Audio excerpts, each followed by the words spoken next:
Muy buenas a todos. Ahora procederemos a ver lo que son los principios generales del derecho, por supuesto, aplicados a nuestra normatividad privada.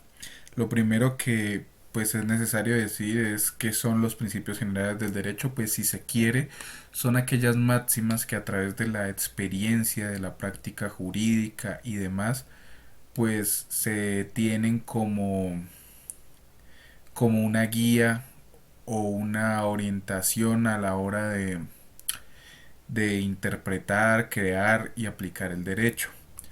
Eh, la aplicación de estos principios generales del derecho como criterios en la actividad judicial están previstos en el artículo 230 de nuestra Constitución Política, aquella que dice los jueces en sus providencias solo están sometidos al imperio de la ley y comienzan a mencionar la equidad y la jurisprudencia, los principios generales del derecho, entre otras cosas, como auxiliares.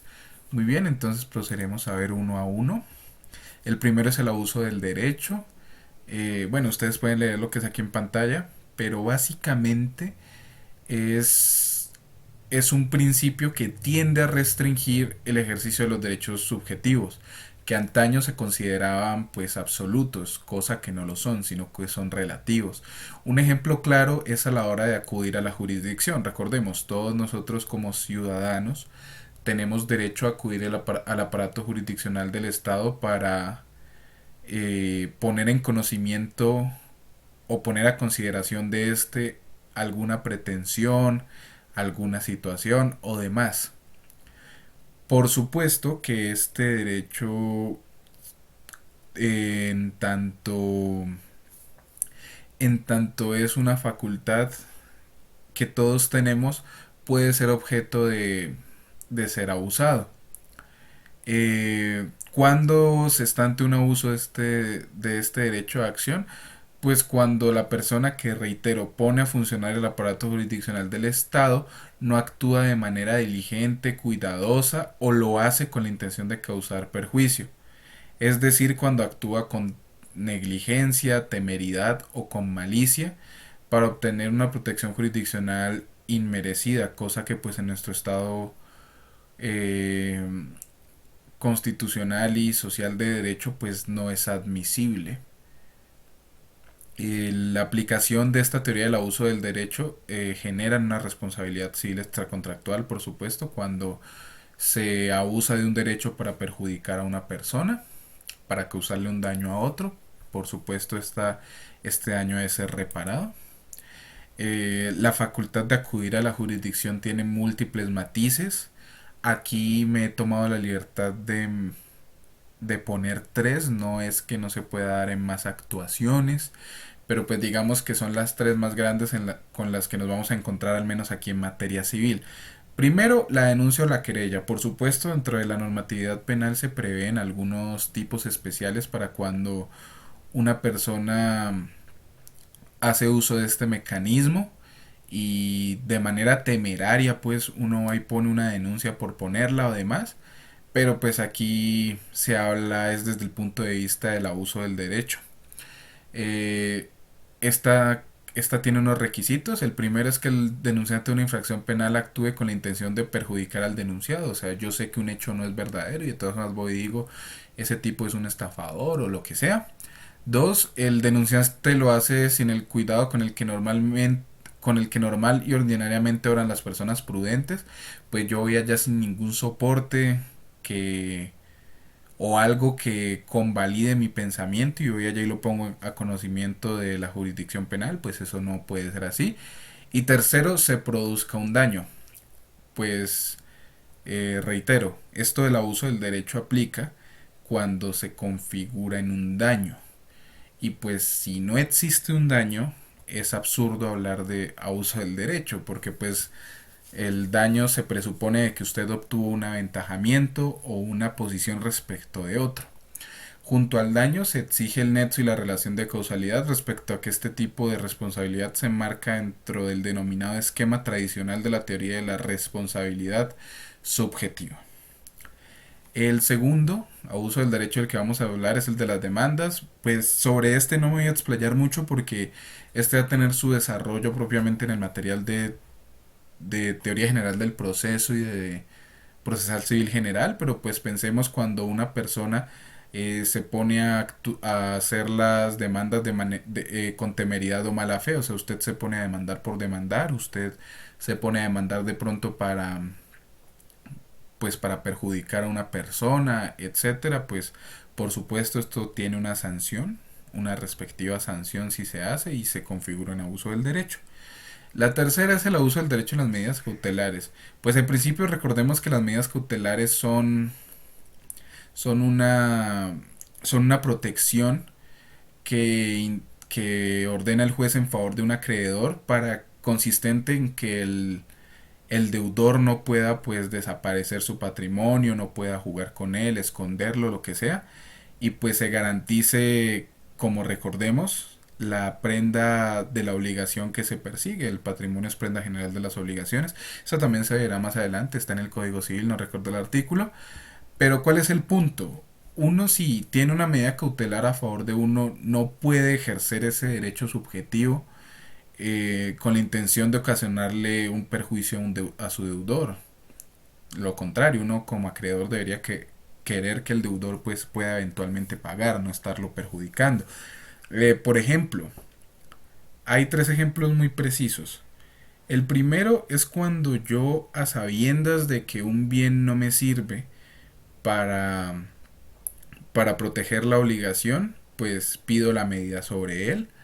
La otra es cuando, a sabiendas de que la divisibilidad del bien lo va a afectar, pues pido que una medida cautelar hasta cierto punto y pues, por ejemplo, una gran empresa no puede salir a la venta porque yo pues dividí acciones y demás y pues la perjudiqué desde ese punto de vista. Y la tercera cuando yo comienzo a pedir en medidas cautelares sobre bienes de terceros pues que nada tienen que ver. Esto de los perjuicios al deudor y a terceros, pues faltaría adicionar ahí, va de la mano con tres cosas que se han de tener en cuenta, que son los elementos subjetivos de la responsabilidad personal, de ello se hablará también más adelante, la temeridad con el que el acreedor pues desplegó esta conducta y la mala fe que tenía el mismo al hacerlo. Listo, el siguiente es el enriquecimiento sin justa causa. Bueno, lo primero que hay que decir es que el enriquecimiento sin justa causa no es lo mismo que pues se conoce ya en materia penal como enriquecimiento ilícito. Ese de allá es un enriquecimiento a través de conductas delictivas. Este simplemente es sin una justa causa. Por ejemplo, que pues un día de repente a mi cuenta bancaria me giraron 50 millones de pesos. No existe una justa causa para que mi patrimonio se incremente y y el de la persona que me hizo la consignación por error pues se disminuye. Este enriquecimiento sin causa tiene unos elementos configurantes. Primero, enriquecimiento de un patrimonio, empobrecimiento del otro, es decir, uno se aumenta y el otro se reduce. Dos, que la persona afectada no tenga una acción o proceso para obtener el reembolso. El afectado no puede tener una vía judicial para recuperar su patrimonio, es una acción subsidiaria. Por ejemplo, pues es que si a mí me consignan por error, pues ahí que tiene el que me consignó por error para reclamarme. O sea, él no lo hizo porque yo lo estafé, no tiene una vía penal, él no lo hizo porque yo firme un contrato con él, ni nada, él simplemente se equivocó en un número a la hora de subir la consignación, por ejemplo. Tercero, que no exista justa causa del enriquecimiento o aumento patrimonial. El aumento patrimonial debe ser injustificado, es decir, por fuera de alguna de las fuentes de las obligaciones. Por ejemplo, mi patrimonio se aumentó, pero entre esa persona y yo, pues lo que hubo fue un error, no un contrato, por ejemplo. Cuarto, que la acción de enriquecimiento no tenga obstáculo u oposición legal. Significa que la persona afectada no puede repetir o cobrar dentro de un proceso judicial dineros provenientes de actividades ilícitas. Claro, un narcotraficante me giró 50 millones de pesos por pues que provenían de sus dineros ilícitos, de su actividad de narcotráfico. Bueno, en la práctica, pues él me va a cobrar por otras vías, guiño guiño, pero digamos que no tendría esta acción, porque pues si su dinero viene de las drogas, pues con qué cara va a ir a pedir que, que se le devuelva si esto tiene una posición legal y es que pues ese dinero proviene de actividades ilícitas. El siguiente principio a revisar es la improvisión en los contratos. Recordemos, hay un principio, si se quiere, o algo que rige a todos los contratos, que es el pacta sunt servanda, que significa que las partes han de atenerse a lo pactado, han de cumplir con, con los deberes o obligaciones y demás que ahí se consignan, pero pues nosotros sabemos por la experiencia que se pueden presentar alteraciones en la vida social, política y económica que van a afectar las condiciones en las que se debería desarrollar en principio el contrato. Por ejemplo, yo soy un fabricante de telas y me comprometo con una empresa que elabora camisas. Es un ejemplo, si cometo alguna imprecisión, pues me excuso con los profesionales de las telas. Pero pues entonces, claro, yo me comprometí con el fabricante de camisas a entregarle un denominado número de telas de algodón cada mes. ¿Qué sucede? Que estalla, no sé, una guerra, sí, que estalla una guerra que eleva mucho los precios del algodón. Entonces a mí no me va a salir rentable seguírsela vendiendo lo que se la está vendiendo antes porque pues la materia prima me está saliendo mucho más costosa. Ante estas situaciones, pues exigir el cumplimiento a rajatabla o estricto del contrato no va a conducir a un sentido de equidad, al sentido de equidad que pretende realizar el derecho a regular las relaciones subjetivas. Estas circunstancias extraordinarias se deben tener en cuenta.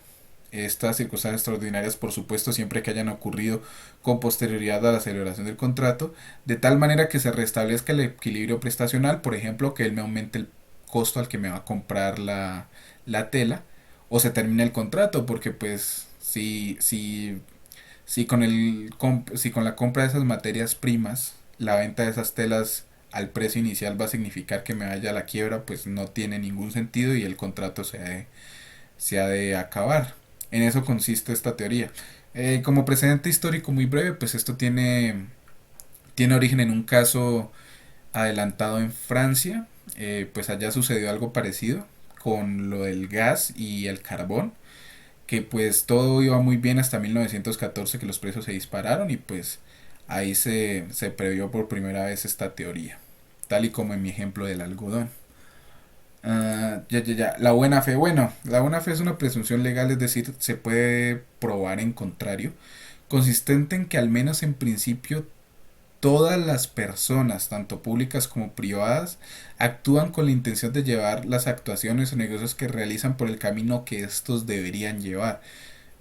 Por ejemplo, yo alquilo un local, la destinación sería comercial. El vendedor no me tiene que decir que no es para vivienda, o sea que no, él no me tiene que decir que yo lo vaya a usar para otras cosas, porque se entiende que es y está en su buena fe, en nuestra buena fe, que yo lo voy a usar es para, le voy a dar el destino o voy a cumplir con el objeto por el cual se contrata. O sea, este es muy sencillo y a la vez muy complejo, pero a grandes rasgos es esto. Buena fe. Listo, a nadie se le puede alegar su propio dolo. Este es un principio general del derecho de origen latín que establece que uno no puede ir a pedir ante un juez una prestación o el cumplimiento de algo o la satisfacción de un derecho alegando su propio dolo. Este tema del dolo pues también debe ser equilibrado a su actuar culposo o negligente. Por ejemplo, me pasó, realmente fue una situación de hace unos días que yo elevé una solicitud ante cierta empresa prestadora de servicios para que los retiraran. ¿Qué pasó? Que ellos durante todo el proceso en ningún momento me pidieron que allegara unos documentos. Ellos se comprometieron a contactarme por correo y en ningún momento lo hicieron. Cumplido el término que tenían para contestar ese derecho de petición, ellos lo niegan, pues salvaguardándose en la no presentación de los documentos. Pues claro, o sea, se estaban salvaguardando en su propia negligencia de no pedirme los documentos para no darle trámite a mi solicitud. Yo lo que hice, por supuesto, fue entablar los respectivos recursos alegando esa situación, que teniendo ellos la responsabilidad de pedirme mis documentos no lo hicieron y pues no se fueran a, ¿a qué? A escudar en eso como quien dice para no cumplirme.